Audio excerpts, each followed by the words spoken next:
Okay, today we're going to talk about increasing the size of production, so increasing production. This can be done in two ways. You can have internal growth or external growth.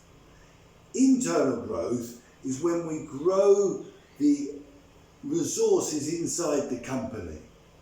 This could be, for example, space. Maybe a factory increases its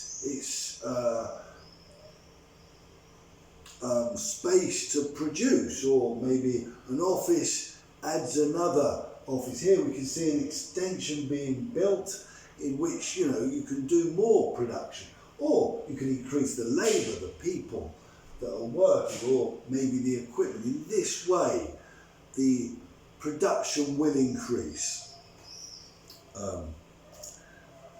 Alternatively, you can have external growth. This is when a company looks outside itself to grow.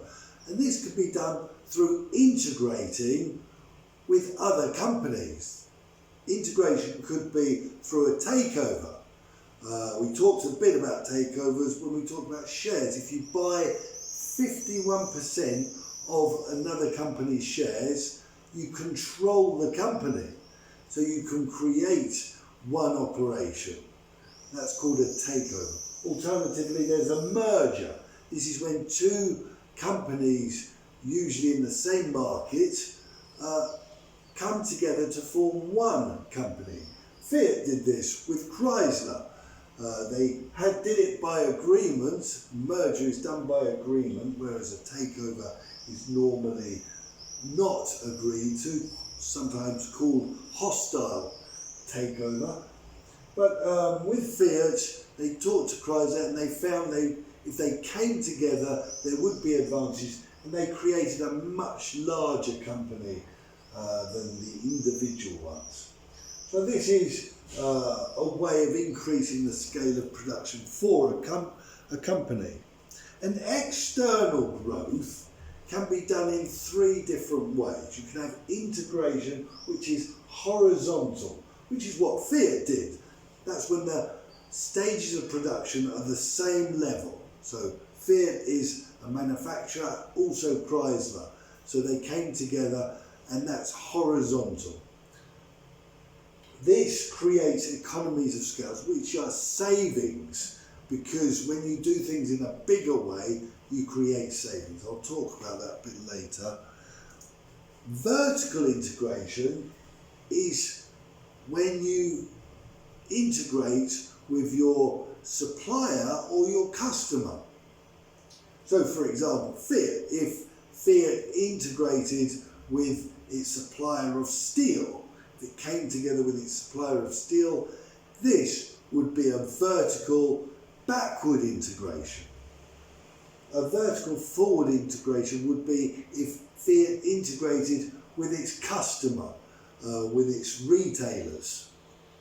So, for example, its dealerships. And there will be different reasons for doing that. Maybe they want to control the marketing of their products. Maybe they integrate with their supplier to get more security of supply. If there's short supply of steel, Fiat may want to take over or merge with its supplier of steel.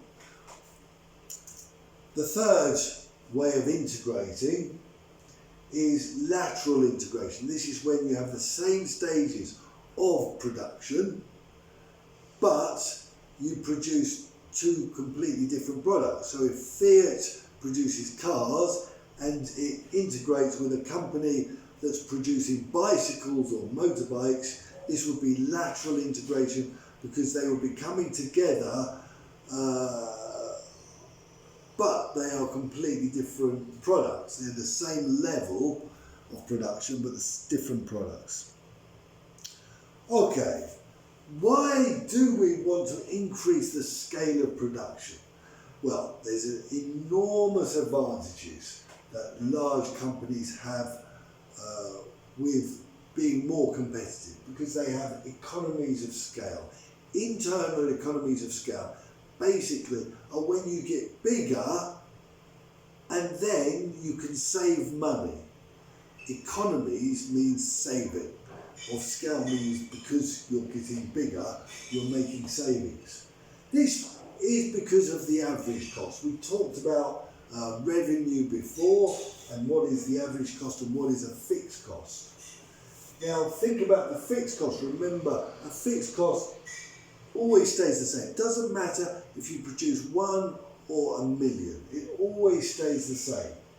So if you produce more, obviously you've got more products to pay off that fixed cost.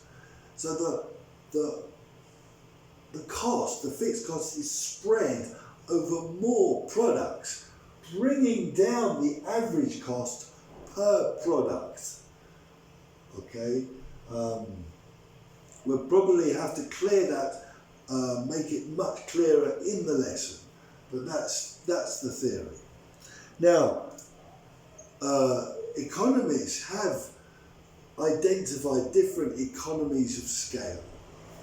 One is purchasing economies. For example, if you buy in bulk, if you buy more, it makes it cheaper. You can ask for a discount firstly, but also you can make the delivery cheaper.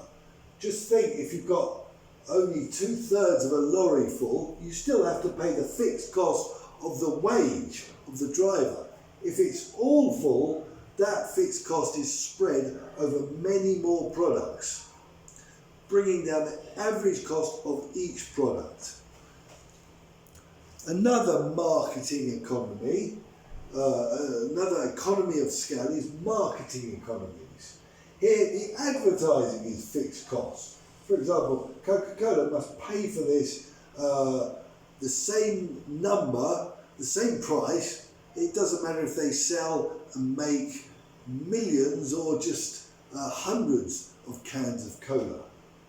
So, obviously, if they're able to produce much more and then sell more, this cost will be spread over more of the products, bringing the average cost down of each product. So here we see more means cheaper. The economies of scale can also be financial. A big company has more assets. It has more buildings and more vans and more maybe more production lines, etc. And so has more collateral, can offer more security for loans, and then insist on lower interest. You know, if you've got a lot of security, the banks will feel safe, they'll offer you less, more for less interest. Whereas a smaller company would be more risky, the banks would want more interest rates for that risk. Alternatively, a bigger company can just print shares and sell shares. Remember what shares are. Shares are ownership of the company. They don't need to be paid back. They're not a cost. They're just money that goes into the company and then is invested. So a big company can offer shares for money. And that is a great savings for a company, because it doesn't have to be repaid. Another economy of scale is technical economies. Big companies can maintain the race to have the updated equipment, updated technologies or updated machines. And they are obviously always the best. The next generation of robots will be much more efficient than the last generation. So a smaller company, we can see a small company here, must make do with much older generation of machines and equipment, and so won't have the efficiency. They haven't got the capital to keep up with this race in progress in technology. Another technical economy is that the bigger companies are able to do more research and development, which is very important to research and develop the products. Very important for computer technologies or cars or medicines. Only a big company can do a reasonable amount of research and development. A smaller company does it in a much smaller way, or maybe not at all, just copies the big companies. So in that way, the big companies can always progress much faster, create more innovations, etc. Lastly, the last economy of scale is risk-bearing economies of scale. Big companies can diversify, they can have more markets, more products, more sectors in a market. Fiat maybe produces for a luxury cars market sector, and also a cheap market car sector, and also the average market car sector. And by investing in different things, if one thing fails, it doesn't matter so much, because maybe the other thing repays very well. Diversification reduces the risk of huge failure, of complete failure. Fiat knows if its luxury car sector goes down, if it really shrinks, its cheaper car sector will increase, maybe. People will be still buying cars, but just cheaper ones. And this diversification is very important for survival in the market. And large companies can do that. External economies of scale. So those were economies of scale we generate from being bigger ourselves.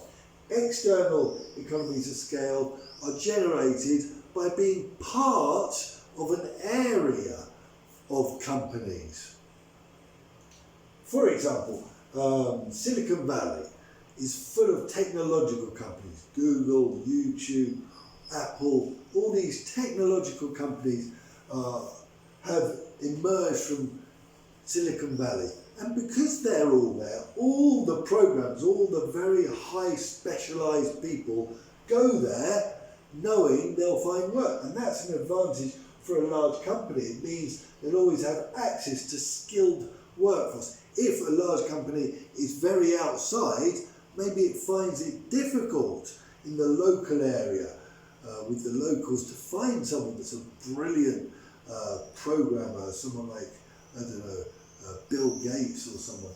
But building an area with a reputation means the whole world goes to that, and all the best talent goes to that area. So, and the same for small firms which support the big firms. Maybe a big technological company needs translators of different language with technological language, or maybe they need marketing with technological specializations.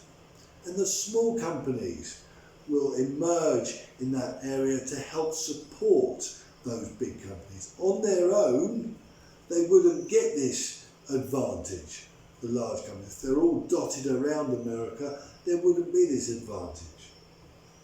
They'd have to just draw from the local population, which might not be the best.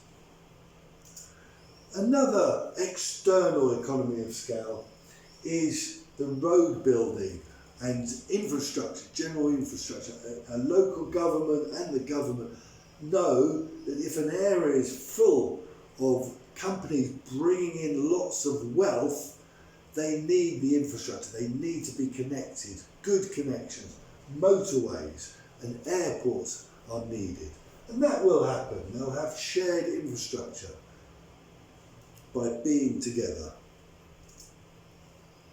Okay, we have diseconomies of scale, and diseconomies of scale. Here we've got average costs and output. As the output goes up, the average cost goes down. That's the economies of scale. But after a time, the more it goes up, the average cost starts going up. And that's for several reasons. If we get too big too quick.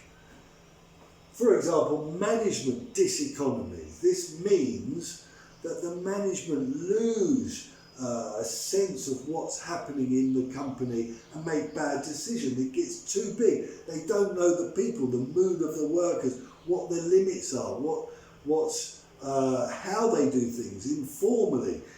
Formally they may think this is how it's done. There's a lot of informal behaviours and work methods that maybe they don't know. If it gets too big, they lose touch with what's happening on the ground and start making bad decisions. There can be communication breakdowns. Managers maybe make decisions and the circular goes out and maybe people don't read it, or some don't read it, and it doesn't get implemented. Big companies find it very difficult to bring change, to really make decisions and implement those decisions. Also, they might find a shortage of skilled workers. Some machines or processes need highly technical people. If you grow quick, too quick, you might find there's not the people. You need to retrain people, and that takes time. If you suddenly expand into the maybe export market, do you have the people who speak English? Maybe you don't, and maybe you find that you can't. You get these diseconomies because you're paying people to produce, but you can't export because you haven't got the salespeople with the language competencies. So this can be a problem. Labour diseconomies is because a large company can create a feeling of not being detached from the company's objectives. A small company, everybody pulls together and everyone feels successful when the company is successful. With a bigger company, there's a bit of a loss of identity with the company objectives. People care less, they feel safer not to do much, so maybe they're not so motivated. Maybe there's lots more tensions. More people mean more tensions between management workers and between workers. The work can get more repetitive. In a smaller company, maybe you do more of the process, and in a bigger company you've got this division of labour that can make things a bit less satisfying and create demotivation. And then there could be generally less cooperation. People generally feel a bit safer at work and not so worried about survival of the company. In a smaller company, people are thinking of expanding the company and really feel their identity is connected to the identity of the company and the success. Their success is the company's success.